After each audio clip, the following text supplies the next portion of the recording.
Enter, rejoice, and log in. Enter, rejoice, and log in.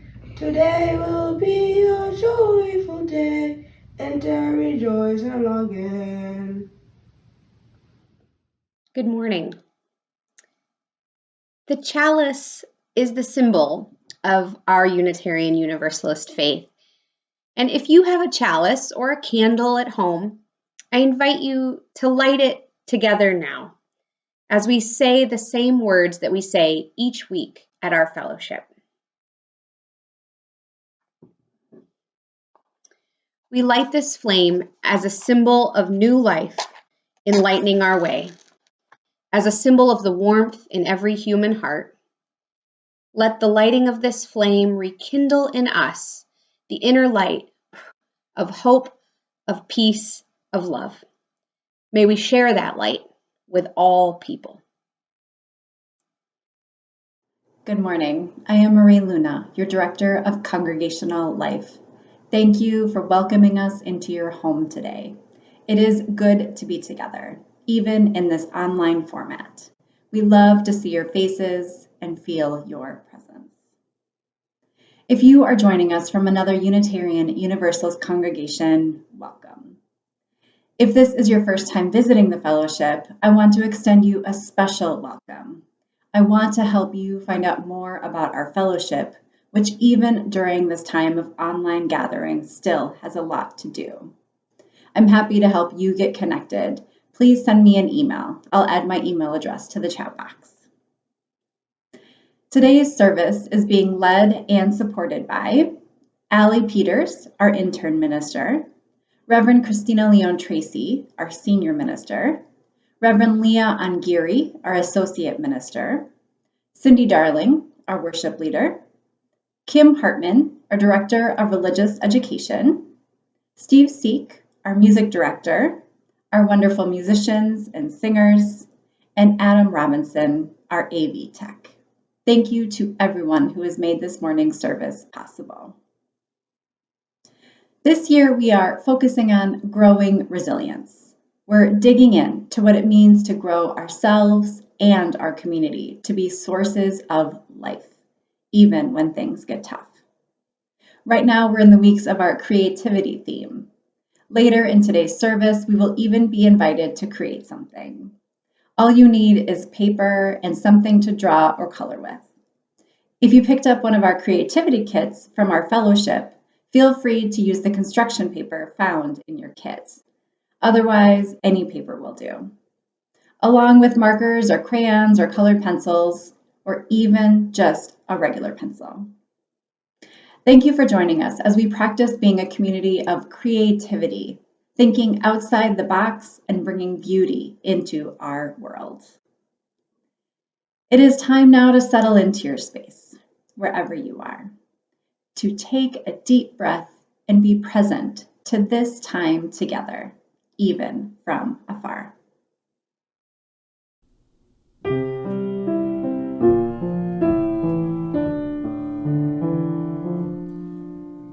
we be filled with loving kindness. May we be one. May we be filled with loving kindness. May we be one. May we be peaceful and at ease. May we be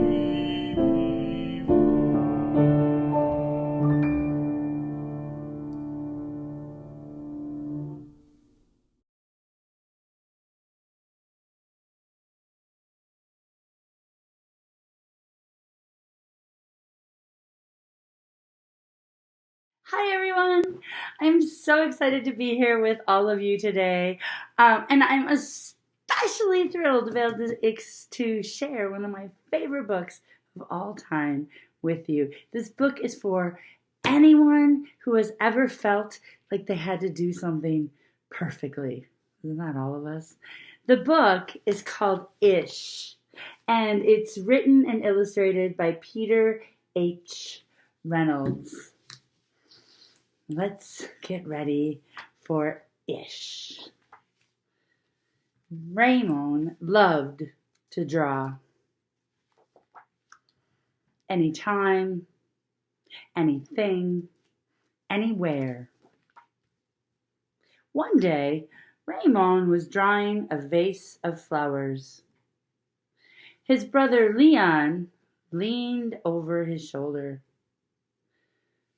Leon burst out laughing.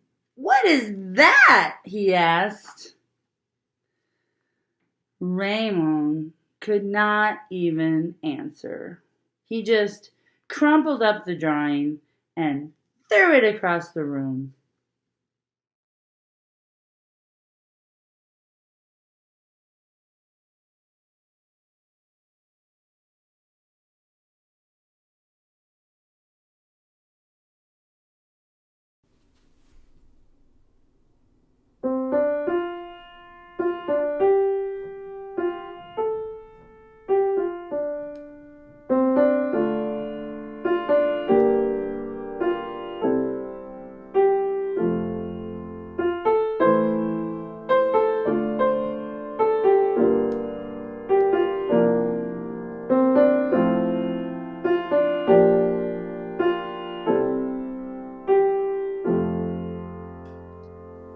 Since what we choose is what we are, and what we love we yet will need. The goal may ever lead us on, the will to reach it makes us free.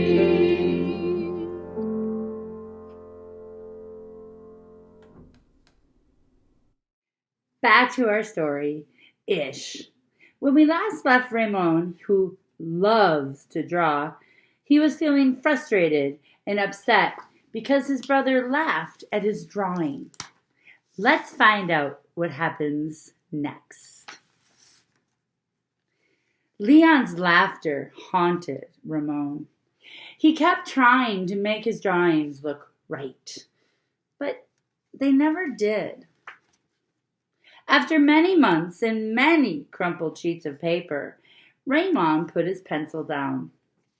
"I'm done."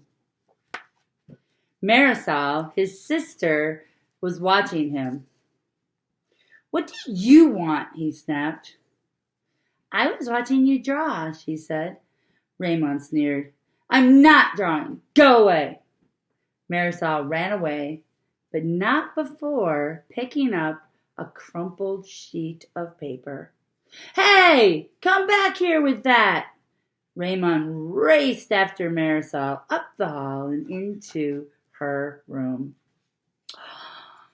He was about to yell, but fell silent when he saw his sister's walls.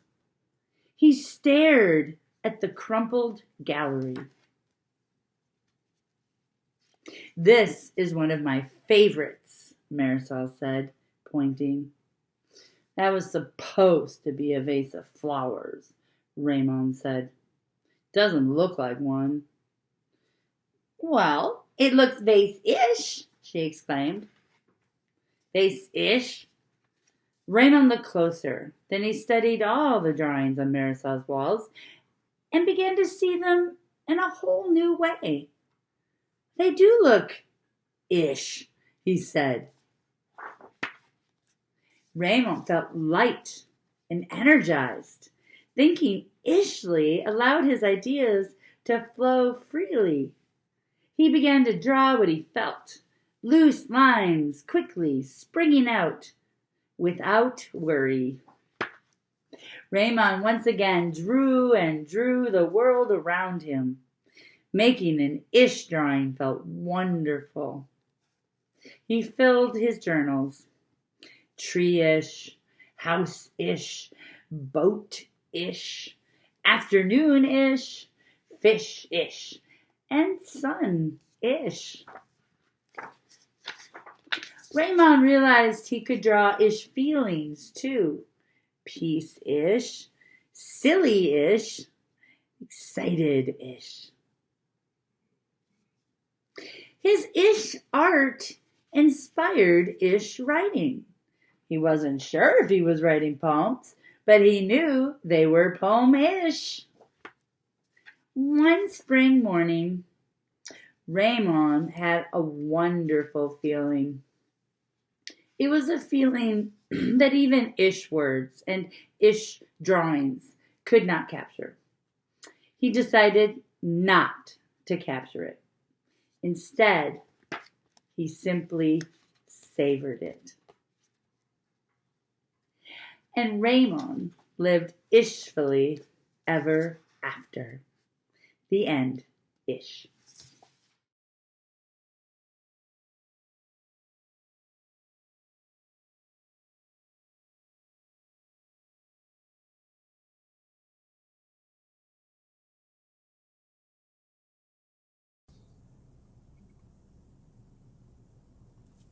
Hey, Allie. Oh, hey, Steve. I was just working on my picture for during the service.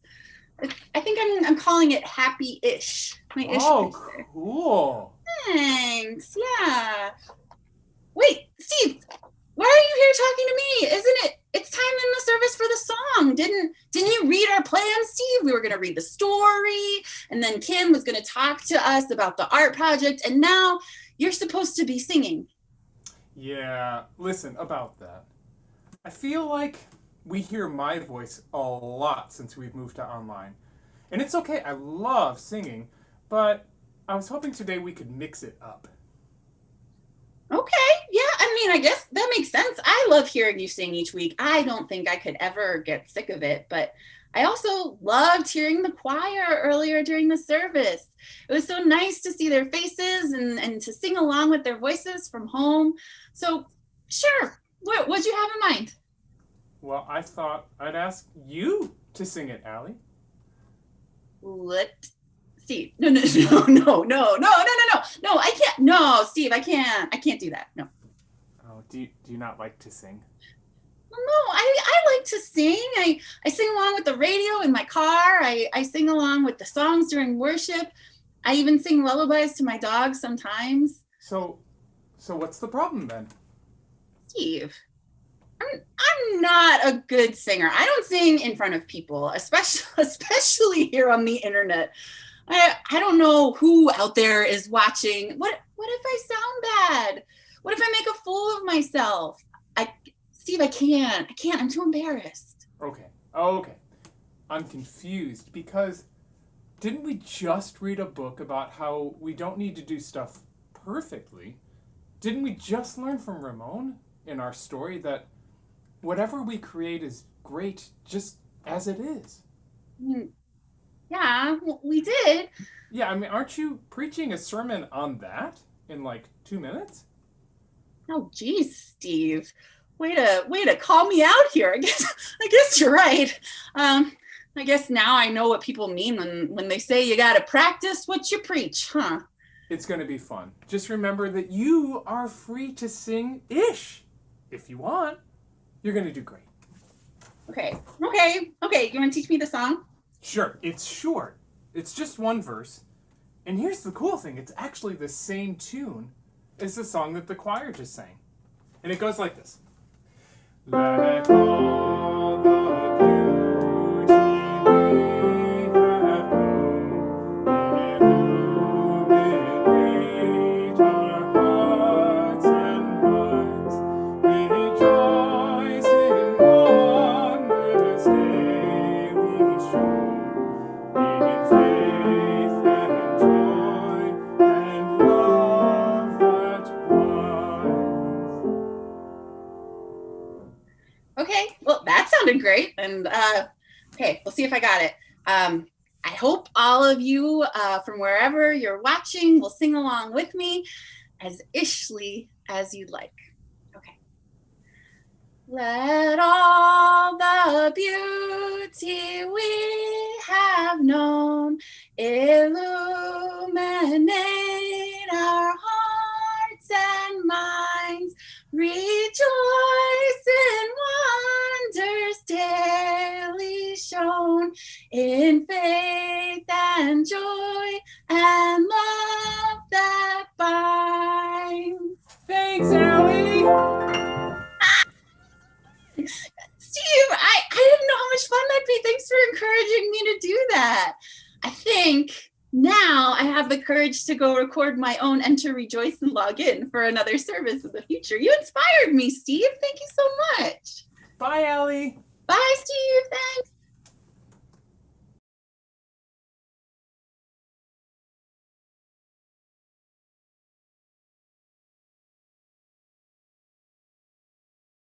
Hopefully, this will be an ish reflection.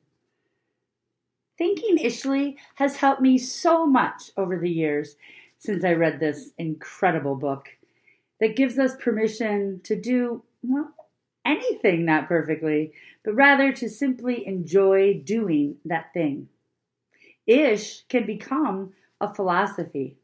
When I taught 7th grade English, I read Ish to every one of my classes. I wanted to have the reference point of this story and the concept of Ish to tell any given student who may really be struggling that their work was poem-ish or essay-ish or whatever-ish. This allowed an intellectual place for us to meet comfortably and to start working on how to make whatever they were doing even more ish, even better to their eyes. Because sometimes having a poem that is poem-ish may or may not get us the grade that we want. Instead, it gives us something so much better. We get the ability to know that what we create is good. It is ish, regardless of any assessment grade. Grades matter, of course, but is it possible they don't matter as much as we emphasize them in our society? Is it sometimes more important to foster curiosity and a desire to try new things, even if one might not be able to succeed in these things in traditional ways? The act of doing and creating and being also matters. Doing things ishly doesn't mean not trying your best or doing less. It means giving something your all, preferably enjoying the process of it, learning from it, and knowing you and the work you have created has value no matter what the grade is. Living a life of ish means exploring and trying new things. It means enjoying what we want to do. It means you can call yourself an artist right now because your artistic creations are especially ish. They are extraordinary because you are extraordinary. We hear all the time how we are sacred beings with a sacred calling to bring our gifts to the world. Our gifts might be things we think we are horrible at, or that if we did them, people would tease us or say mean things like Ramon's brother Leon. It matters that we share our passions, our gifts, our creativity. When I was in art school, my favorite professor, Professor Rosenblatt, always told us you go to art school to learn what not to do. This means in his class, we had to break away from our formal training and create, truly create. And sometimes those creations were, by technical standards, pretty horrible. I have a feeling that had Rosenblatt read the book Ish, he would have told each of us that our paintings were painting-ish. What happened that first semester of throwing out what we had been taught was the so-called correct way and just creating was that we all became much better artists. We learned to really see things. We learned to look past what the eye thought it saw and to create our vision of what we saw with our ish eyes. Ish means pushing yourself, challenging yourself to try something new, to do something you've always done, but in a new way. I didn't follow my ish path, admittedly, for many years.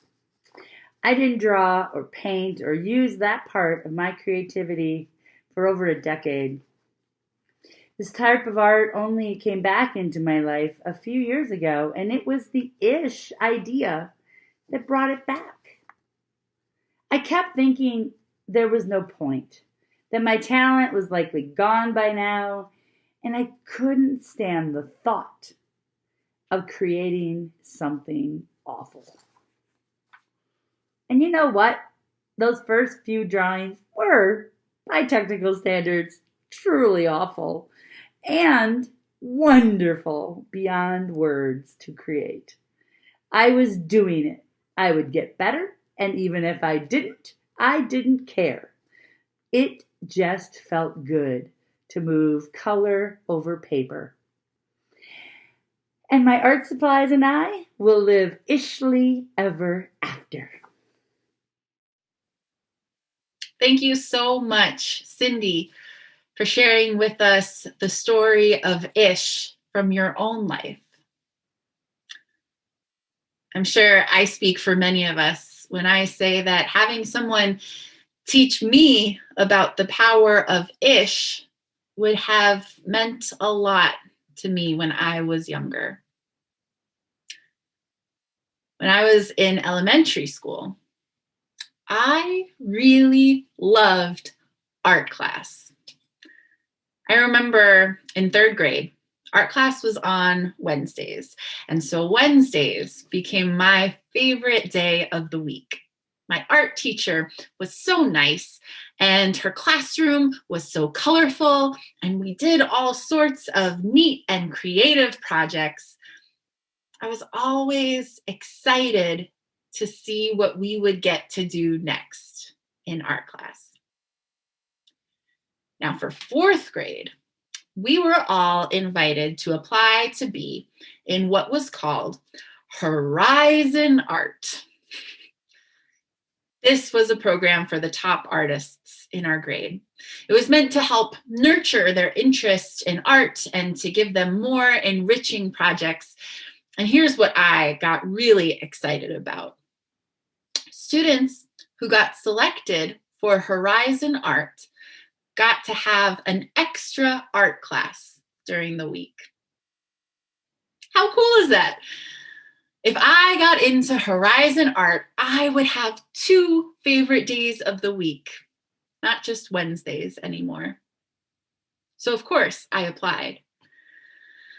All I had to do was select about 4 or 5 pieces from art class to submit as my portfolio. I remember vividly 8-year-old me just toiling over this decision. Which would be more impressive, my painting of a clown or my turtle made entirely of marker dots? It was an impossible choice.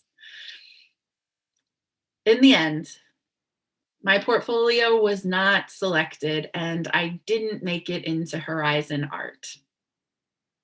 Art class for me remained only on Wednesdays. My teacher never told me that I wasn't good at art. Unlike Ramon, nobody ever laughed at my painted clown or my dotted turtle. But when I got that letter telling me that I would not be invited into the Horizon Art program, the unspoken message that I heard was, "Oh, Allie, you are just not an artist. This just isn't your thing." After that, I never really got excited about art in the same way that I had before. Wednesdays were now just another day of the week. I have a hunch that most, if not all of us, have similar stories. Stories about times in our lives when it felt like doors shut in front of us because we received some sort of message that we weren't good at something. And my hunch also tells me that for many of us, that something was likely a creative practice.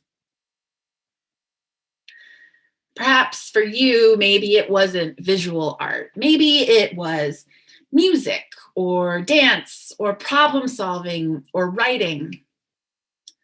Maybe for you, it was acting or cooking or design or strategizing for a better future or inventing.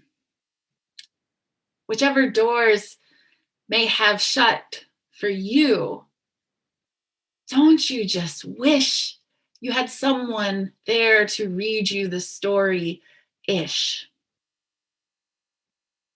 I know personally, I would love to go back in time to 8-year-old me and hand her this book and celebrate her clown-ish and turtle-ish masterpieces with her. Perhaps then, today, answering Kim's invitation to draw or doodle or color or create would feel a bit more natural to me, a bit less foreign. So, in the spirit of Ish, I hope you will join us for our deep dive into creativity this entire month. We've got a lot going on. Worship services, exploring creative practices. We've got short workshops after each service, led by one of you. We've got creativity kits to pick up at the fellowship. And we even have a creativity calendar with daily tasks that you can follow along with. All of this getting us playing and working those muscles of creativity ishly in so many different ways. An experience in adulthood that has helped me reignite my own creativity has been taking improv classes.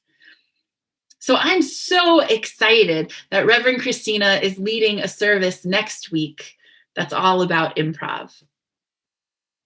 One of my amazing improv teachers, Rick Andrews, is a professional improv comedian and teacher in New York City and just an all-around stellar human who also leads a lot of improv and creativity workshops with businesses and with corporations.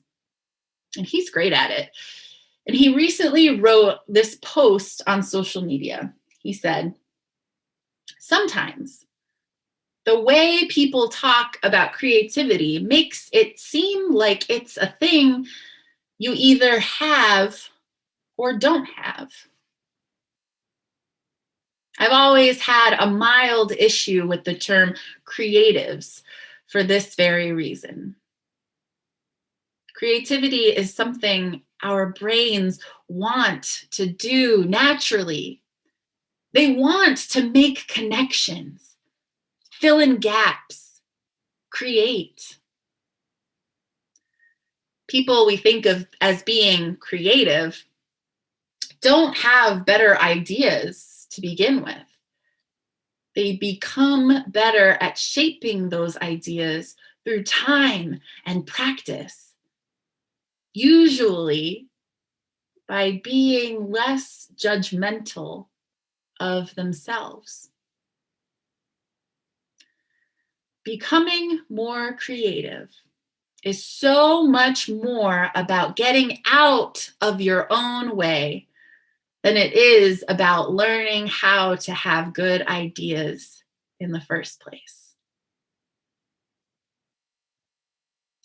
Getting out of your own way. Being creative is about getting out of your own way. Huh. Isn't that what the story of Ish teaches us to do? To get out of our own way? To rid ourselves of the judgment and expectations so that we can just enjoy creating and doing the stuff that our brains and our hearts want to do.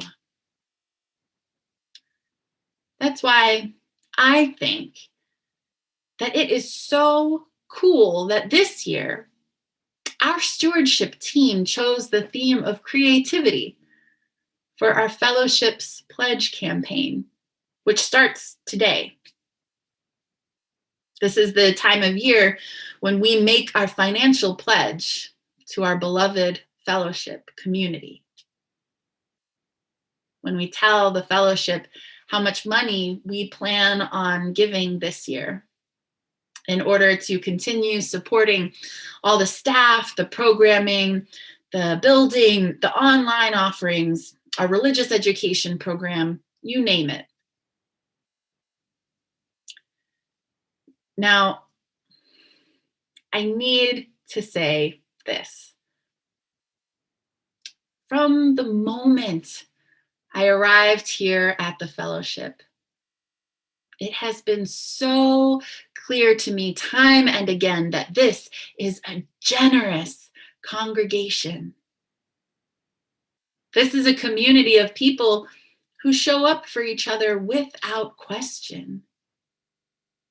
A community of people who are always excited to give whatever resources or time or energy they can in order to provide support.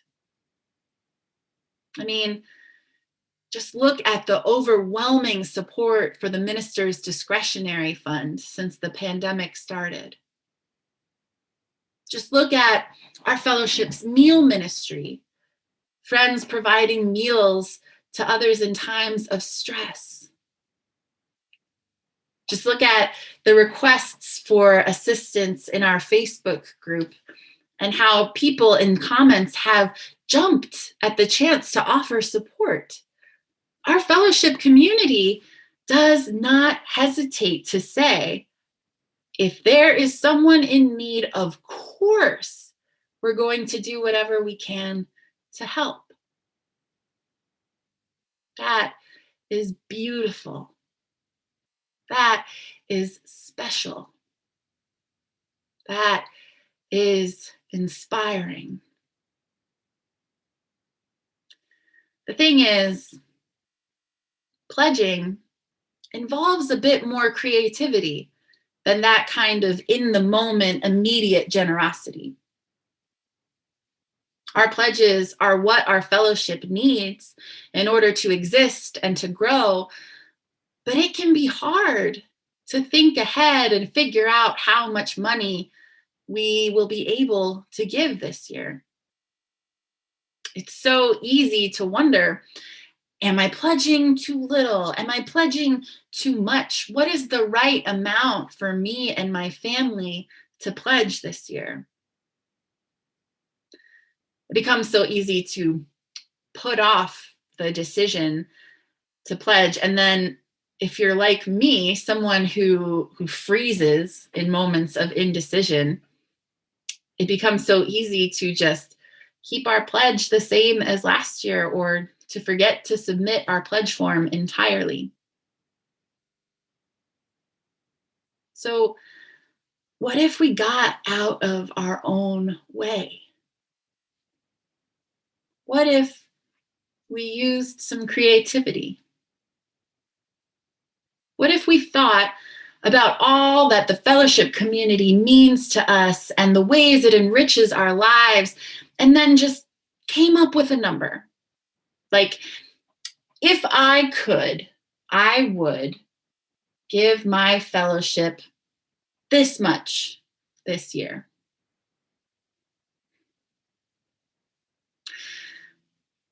Now, it's a big bummer, but creativity does need to be balanced with some realism. I suppose.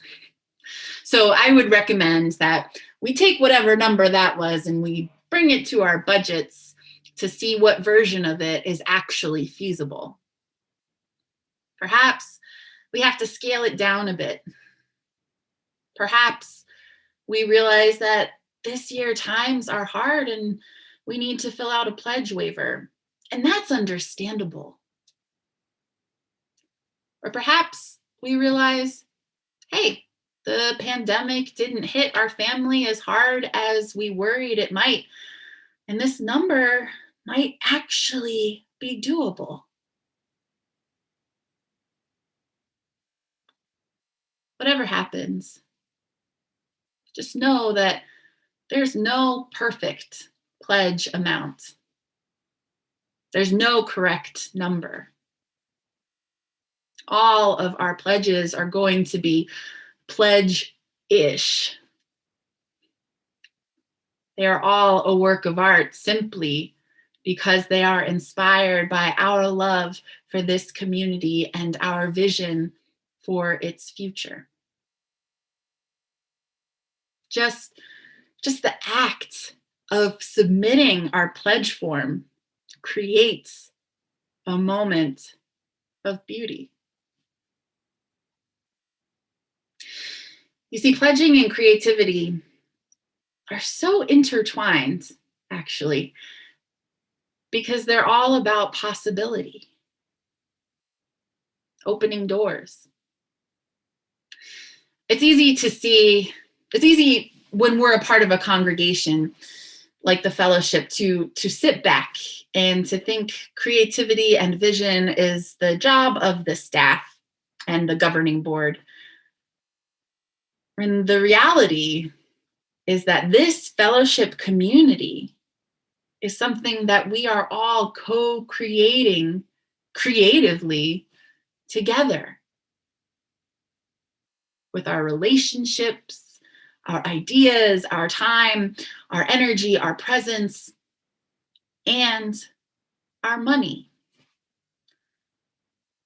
For example, did you know that without everyone's pledges, our staff has no idea what we can budget for in the future, what it is that we're able to plan for? But as pledges come in, that's when possibilities open up.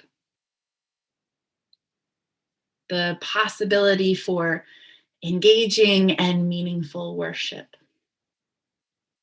The possibility for enriching programs for all ages.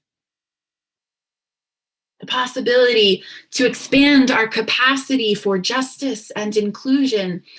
The possibility to more fully support our staff and their families. The possibility to contribute purposefully to Unitarian Universalism's impact in our country and our world. And I know that this congregation can imagine possibilities. You've done it before. In the fall of 2019, together, you imagined the possibility of hiring an intern. The possibility of creating an intern minister position as a loving tribute to the legacy of Reverend Roger Birchhausen, our minister emeritus. You imagined the possibility with such enthusiasm and creativity and trust that this community raised enough money to bring me on board for a year. I am here because of your creativity. The creativity that was expressed in financial gifts. And boy, am I grateful. Grateful to be here, learning and growing alongside this very special community of people. I can't thank you enough. So I'll just ask,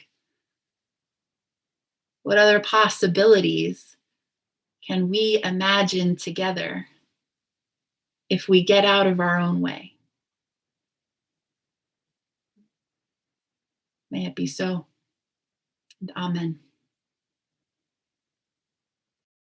Hi, everyone. I'm Ann Fisher, and I'm the chair of our Fellowship's Generosity Ministries team. Hey, Ann. Hey, Allie. Hi, Reverend Christina. Hi. Hi, everybody. Dave. How are you today? Good to see you It's all. good to be here. I'm so excited to be here to learn from you all about stewardship. It's such an important thing for any minister to learn, I'm told. That's true, Allie. It's a really good learning experience. And every year we do a pledge campaign. We ask people to make their promises for the coming year. That's all a pledge is. It's a commitment about what you plan to give to support the fellowship. I know that pledging is an act of love for the fellowship. When my family makes our pledge, all we're doing is committing to support the community for yet another year at the fellowship. Exactly, Dave. It is an act of love. And this year, we are striving to love creatively here at the fellowship. It's been quite a year, and we've had to get really creative with the ways that we've shown and shared our love this year. Yeah, remember we had our water mingling parade at the beginning of the year? And we've also had the traveling chalices visiting people's homes. And then there was that Halloween drive-through party. That was a lot of fun. And also, people have been sharing selfies during our services. And we've all been sharing a lot on Facebook, including lots of really great recipes. Yeah, and we've gotten really creative in our online worship services. We've offered those pickup kits to enhance participation in service, and even had some of our traditional services over Zoom, like Blue Holiday, or the winter solstice, and Christmas Eve. And our Leadership Development Committee delivered gifts to our fellowship leaders. And don't forget about the stuffy sleepover and the online service auction. Yes, our ministers, staff, and leadership have been really creative. So now it's our turn. We, the members and friends, need to get creative with our thinking and our budget and really consider our pledge. Every single one of us needs to consider with intention our pledge amount. I know it's easy to get in a habit with pledging, keeping it exactly the same or barely changing it from year to year. So let's try to step back and think about what our pledge really means. But we also know that it was a tough year with the pandemic. We know that some people lost their jobs, some people were on furlough, some people had reduced hours. So we have to take that into consideration and how that affected the fellowship budget as well. Yeah, and we understand that those things happened. If you need to submit a pledge waiver request, that's fine. And we still count that as full participation in our pledge campaign. Yeah, we also received a big loan from the federal government in 2020, the Paycheck Protection Program, or a PPP loan, which we have every reason to believe will be forgiven. We're grateful for that, for keeping us afloat, but we won't be getting another PPP loan. And so we need everyone who is able to pledge to do so. And also, as the chair of the committee, I'm asking you to please, pretty please turn in your pledge form so that we don't have to chase you down for your form. Like we said, any amount on your pledge form counts as participation. And that's what we're asking for, creative, loving participation in this campaign to support the fellowship.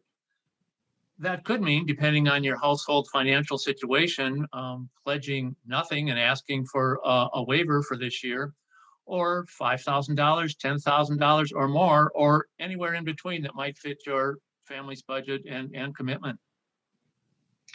Yeah, I'm getting a chance to observe as our executive team and board are making decisions about our budget. And you know what I didn't realize before?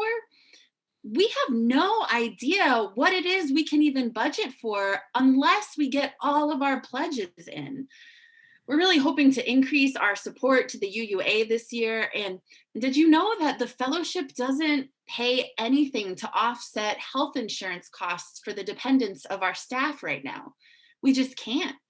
We're hoping to add that into the budget as we get closer to the UUA's compensation guidelines. That's true, Allie. It's important to remember that everything we pay for at the fellowship, from staff salaries to Zoom accounts like this one, to even candles, they all come from the members and friends. And in addition to helping us plan, if you submit your pledge by March 14th, you'll be entered into a prize drawing. And as an extra incentive, if you turn your pledge form in early by February 28th, you'll be entered twice to win. What prizes can we win for turning in our pledge form? Well, this year we have a lot of exciting prizes. If you like spending time in downtown Appleton, you can win some gift certificates to spend some time in the restaurants or shops in downtown Appleton. Maybe you'll win the combination boat ride luncheon on the Fox River Tours boat that's parked at the Rivertime Bistro restaurant, or maybe Wilmer's Chocolates. After all, it's almost Valentine's Day. Oh, and I think we have some coupons for Zupas to have some dinner on the south side of Nina as well. Excellent. So as you contemplate your pledge, we hope to get your creativity flowing with some fun ways to connect with each other throughout our campaign. 4 fellowship members will be offering creative practices on Sundays after services on Zoom. But if you miss their live session, you can always watch a short video to get involved that week. And we also have some creativity kits to support your creativity this month. Just like we had for those holiday kits, you can pick them up at the fellowship, and there's lots of supplies to get you thinking and playing. Each week during our campaign, we'll be focusing on a different type of creative practice, from visual art, poetry, building things, and music. Oh, I don't know. I'm not very creative. I don't think I'm going to do any of those things. Oh, come on, Dave. The whole point of our campaign is to have fun and to try new things. We've been doing a lot of that this year, and that's going to be what keeps our fellowship strong and vibrant. Well, okay, I'll give it a try. And I'm going to turn in my pledge form early, hoping to win one of those valuable prizes. Well, there you go. I hope to see you at some of our events this month, and good luck winning some prizes. Thank you for your loving and creative participation in our stewardship campaign on behalf of our Generosity Ministries team. Bye. Thank you. Bye. Thank you. Thank you.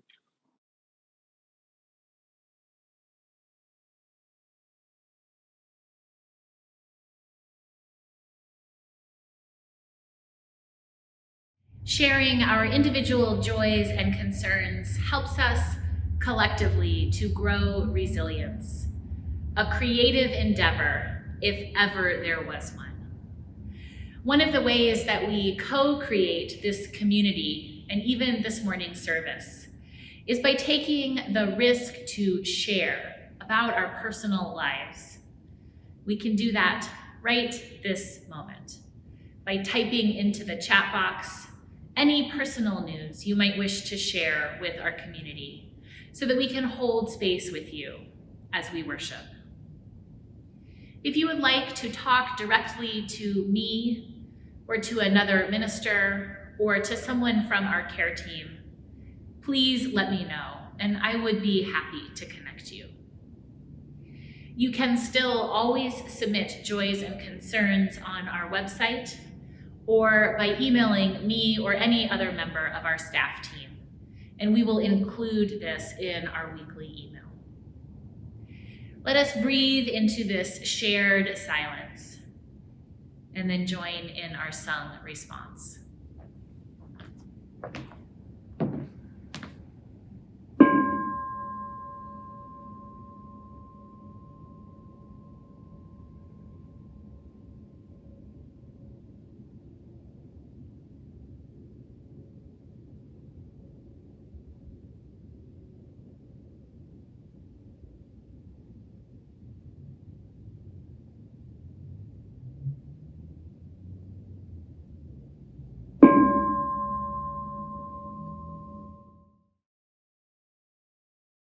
And we believe in life and in the strength of love, and we have found a need to be together. We have our hearts to give, we have our thoughts to receive, and we believe that sharing is an answer.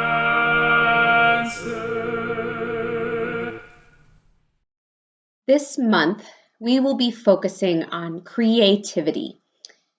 Creativity, it means creation. And here at the fellowship, we often think about what it means to co-create in community. Not each of us alone, but what we can make when we each cooperate to make something bigger than ourselves. And so now, as we take part in our morning offering, please consider what the spirit of creation and generosity is calling for you to do. How might you help to create what you wish to see in the world? Just because our offerings are virtual, they are no less real, and we need your support. We know that there are always those among us who are in need. We are here to help. It's why we exist as a fellowship, to be here when you need us. So please, don't hesitate to reach out to Reverend Leah, to Allie, or to me if you are in need of emotional support or financial support, so we can offer help. We want to also honor those among us who have been left relatively unscathed by the crises of recent months and who have resources to offer. We here at the fellowship, like many organizations in our community, were hit financially by the pandemic. And so we want to encourage you to continue to give or begin to do so if you never have, so that our ministries might be able to continue and flourish for the months and years to come. Today, we are entering our Stewardship Pledge campaign, and you saw the video from some of our stewardship team volunteers a few moments ago. It's been an honor to be one of your ministers this year as we have wrestled with new and creative ways of being together. I have made my pledge to the fellowship for the coming year, and I hope you will too. Remember, you'll be entered into a drawing to win prizes if you do. But even as you consider your pledge for the coming year, which will allow us to plan for the future, please remember to continue to give even now. We are so grateful for your generosity, which allows this fellowship to be a vibrant and creative community. Thank you.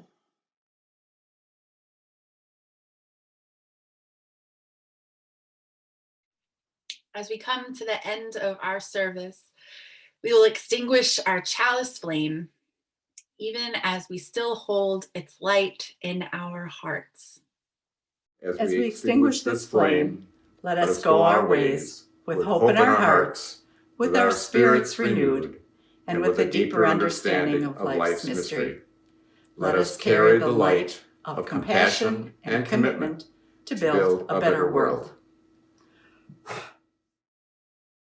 After our closing words, we will have small breakout groups just like usual for 15 minutes of connection and conversation. In a moment, we will hear a short postlude song.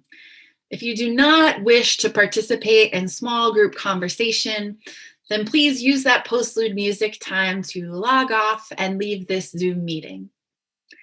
If you do choose to stay, I encourage you to learn each other's names and to share your ish work of art with each other. Maybe hang it on your fridge afterwards. During the conversation, don't forget to pay attention to the timer in the corner of your screen so that everyone gets a chance to share.